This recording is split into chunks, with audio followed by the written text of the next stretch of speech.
right, this is Shawn S. Porter, and this is Fight Legend Studios. We're here with Dealen and Wombat. How y'all doing? Pretty good. Fantastic, brother. How you doing?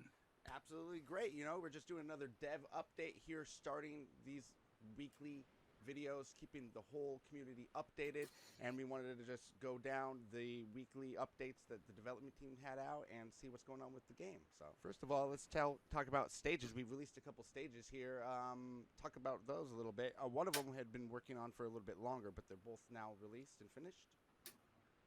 The concepts are definitely finished. So the scenes that you'll see in the dev update, they're all of the concept artwork that is done in Blender. We haven't yet ported it directly into the game yet. We're actually looking at hiring the person who will be doing that. So we've got a lot of recruitment happening. But yeah, we've got the mountain shrine, which is pretty cool. It's kind of like a blend of like nature with the city, like this sort of cyber city that's sort of encroaching onto that like nature. And then the other scene stage is the like arena, the legendary arena, which is going to be like the biggest arena in the city, where it's going to have dynamic crowds that will all go off when different things happen on stage, and moving lights and sounds and everything on all the monitors, as you can kind of see in the background here. That's kind of cool. That reminds me of like I think was it Punch Out that had the guys hiding in they had the Easter eggs, like when he lowers his sunglasses, that's when you countered. So you never know. You gotta start looking for those Easter eggs now, baby. We're gonna add so many, man. It's gonna be hilarious. And then also we've got a little bit of character work being done. Can you talk a little bit more about? Is that just animation work? It's the modeling. So the 3D modeling and animation. Animation obviously comes after the 3D modeling. So right now, where she's our newest character, Nyx, is in her sculpting phase, and she's actually parts are being turned into the low poly because sculpts are like massively high quality, and if you bring them into a game engine just can't handle it. So you've got to actually try to keep the detail, but lower the mesh into smaller polygons. And then we're going to send it to our animators to do the full body rigging. That's the controls that the animators actually end up using to do all the rotations of everything, so they can have more control over it. But at the moment, she's just sort of kind of getting ready to the end of her sculpt phase, low poly. So she's coming along quite well. Nice. And essentially as lead game dev, sorry to cut you off, Shawnee, but like as lead game dev, how hard is it to mesh the different parts of the team together where one part of the team might want to go absolutely all out there with animation, but actually putting that into the game, as you said, is not so easy. So what's the balance there, and how do you actually get the team to work together, in the synergy of that? Yeah, as a cohesive whole. It's a great question. Basically, it's just as a hierarchy. Any game studio has a very particular hierarchy that it has to follow. So you've got your directors, and then all of those production roles actually have to keep reporting and reiterating and getting feedback on their work before they can continue forward. So it just has to be a really strong structure. Like you say, otherwise stuff starts to go off in weird directions. And to rein it all back in, you just have to have a really strong structure. So we've got a veteran animator at the moment, actually, who's doing a lot of the block out animations for our character at the moment. So he's really good, and he actually is going to be defining the style for animations. So as the director, I'm in daily communications with him, but I'm taking a lot of advice from him actually because of his veteran sort of like status. So it's been actually really quite smooth so far. Everyone has been really positive and have brought their best to it. So I've actually been really happy with the progress we've been making. Nice. And huge news is that the demo's out now. We've got access to those Bloody Faces NFT holders, early access. The team's already been having a chance a week or so to be playing around with it, and that's huge news for everyone involved, right? Yeah, I mean, typically this level of development in the early stages of development we're in, you don't typically get to see the behind the scenes like this. This is a really like sort of early concept level of development, but it's great because we want to actually bring the community in and get the feedback from them very early on. We want them to feel like they're involved with everything that we're doing, and we're actually listening to their feedback. So to let them see something so raw is actually pretty cool because, again, typically games you see that are brought out in the mainstream, you don't get to see them until they're almost completely done. The marketing isn't done until they've got finished assets to show. And our assets are still very heavily in development. I think it's a great thing that we're actually upfront and honest, just balls to the wall, and just open and honest to our whole community about where we're at what the progress is, at. And I think it's fantastic. Yeah, we're not hiding anything here. Everything's going to be on display.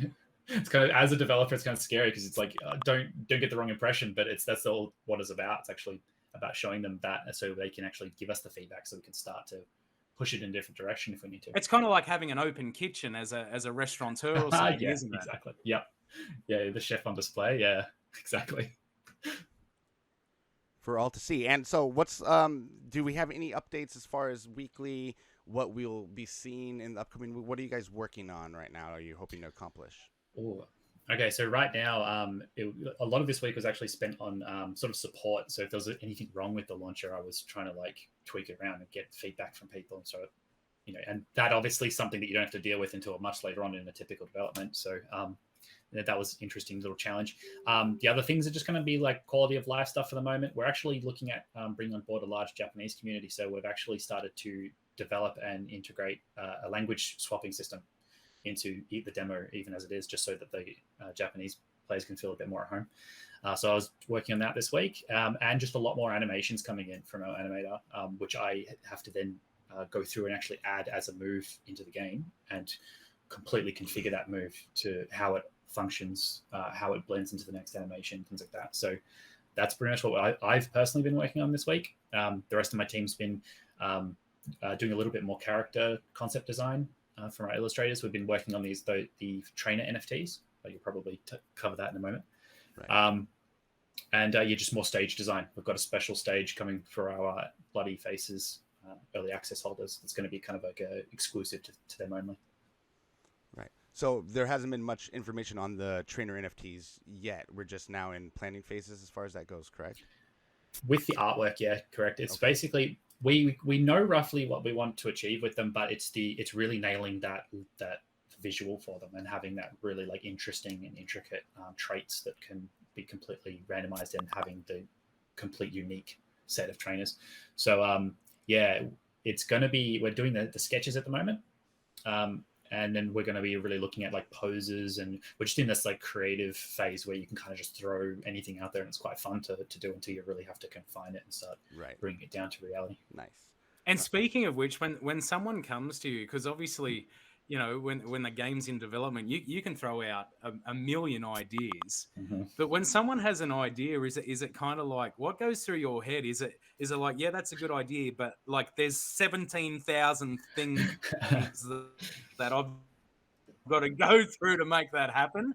Or how do you sort of balance, the things between the ideas, putting them into the game, implementing them, and going about that? Yeah, that's a tough one. I mean, you do take all the suggestions. The very first thing that goes through my mind is how does that relate to how the systems and mechanics that we're doing? Because as the game developer and the designer, like a lot of the mechanics and systems, they come as a priority to me, coming from like the technical background. So when you get a cool suggestion, you think, cool, how does that relate to what we've got, or can we adapt what we've got to fit that new idea into it? Honestly, you've got to maintain and follow a particular structure to really keep everything going along on a particular track. Otherwise, like you say, it can start to get scope creep and all sorts of crazy things that will just completely derail you. So suggestions often come in, we filter them, and I'll shelve them onto like interesting ideas, but maybe not quite yet, or we have to get to later. Yeah.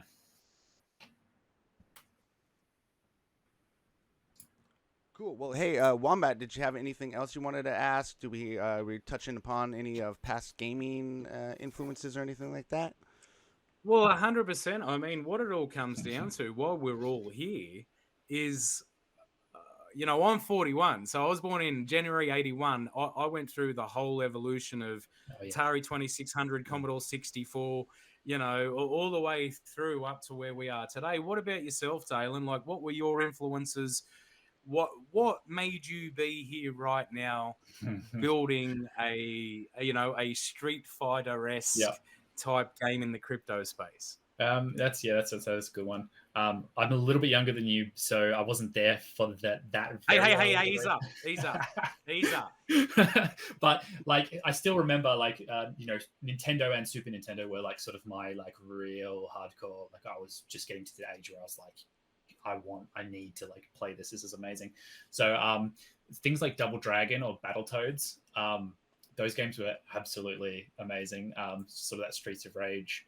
But also in the arcade sense, like Marvel vs. Capcom was like so badass to me. Like, I loved everything that game was. So that's really like inspired me when it's coming into developing a fighting game. I think that some of the mechanics we're definitely going to have, like, especially like a sort of that 2v2 like tag mode where you can swap in with your friend to, that is going to be definitely something we want to like bring into the game.